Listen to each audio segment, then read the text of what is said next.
šobrīd esam sazinājušies ar Bostonu. Tur dzīvo jau 6 gadus latvieti, Larisa muzikante, kas agrāk spēlēja un trenējās futbola Riga United komandā, bet tad pārcēlās uz Amerikas Savienotajām valstīm. Un kāda tad ir situācija Bostonā, to mēs šorīt centīsimies noskaidrot no Larisas. Labrīt, tev labvakar! Labvakar, labrīt visiem Latvijā!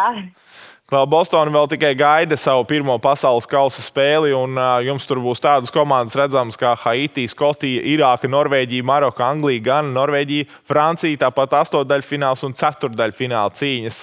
Kas ir galvenās šobrīd aktualitātes? Daudz, protams, diskutēts par biļetēm, par drošību, īpaši, ja Irāka spēlē jūsu pilsētā. Jā, jūtat to pasaules kausa tuvumu? Jā, noteikti. Mums jau tās cenas ir tik dārgas, un jau, lai tiktu uz tām spēlēm, tā transports tas jau arī ir dārgi. Bet es jau tagad redzu Bostonā, tur ir tik daudz skoti, kuri jau ieraduši, un viņi rod tādu ļoti foršu atmosfēru jau, kas mums ļoti viss Bostonā tā patīk. Un vietējās ziņas bija tāds jocīgs sižets par to, ka lidojumā uz Bostonu viņi esot izdēruši jau visu alu lidmašīnā, bet tagad Bostonā viņi jau visi ir bārās tagad. Cik ļoti izjūti ir drošības pasākums, vai tie ir arī pilsētā? Es saprotu, ka Bostonas stadions atrodas ārpus pašas pilsētas centra, līdz ar to tur pašā pilsētas centrā iespējams nav tik lieli tie drošības pasākumi. Jā, nē, vienmēr Bostonā un Amerikā tā drošība ir mazliet tāds sliktāks nekā Latvijā, es domāju, bet tas stadions ir apmēram kāds 30-40 minūtes projām no Bostonas. Tur nebūs tik slikti, es domāju, bet Bostonā varbūt būs mazliet grūtāk ar daudziem cilvēkiem šeit.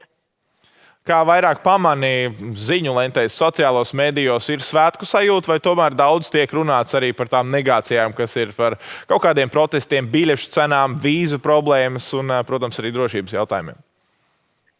Protams, tur būs negatīvi jautājumi un tādas lietas, bet es domāju, ka tā atmosfēra ir tik laba šeit Bostonā, jo visiem ļoti patīk sports. Viņam patīk vai basketbols vai beisbols, un tagad, ka mums šeit ir pasaules kausa, es jau redzu, ka citi ir tik sajūsmināti, ka mums ir tik daudz cilvēku un tik daudz valsts, kas būs šeit.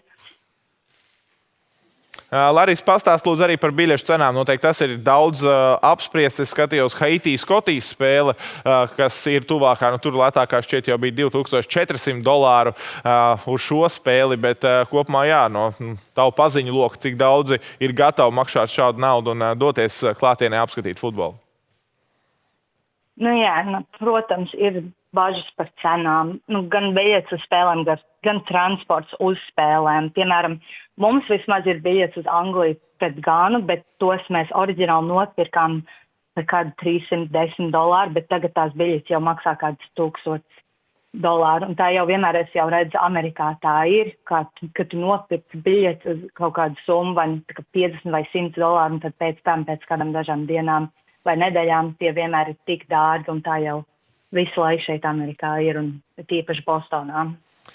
Bostonā pirms 2 gadiem čempionu titulu izcīnīja Kristaps Porziņš. Tu kā latvieti noteikti pēc tam daudz par to stāstīji un pēc tam lepojies par Latviju, bet par futbolu es gribēju tev jautāt.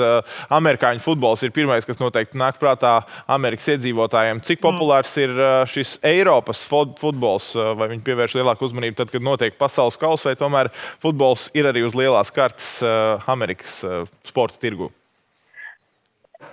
Jā, protams, šeit galvenā publika ir populārākie sporti kā basketbols, beisbols un tā tālāk, bet futbols ir strauji pieaudzis popularitātē, kā tāda niša sports gandrīz.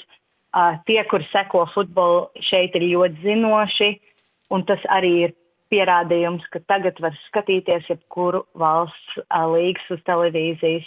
Tā nebija pirms kādiem 20 gadiem, kad es pat pārvācos kādus 6 gadus atpakaļ. Tā īsti nebija, bet tagad ļoti daudz cilvēku skatās futeni arī, jo mums ir MLS, ASV līga, mums ir Messi šeit, un tagad Griezmann, es domāju, nākamgad arī būs šeit. Daudz vairāk cilvēku skatās futeni noteikti, un es domāju, ka pēc pasaules kausa tas arī ļoti palīdzēs vai amerikāņu cilvēki skatās.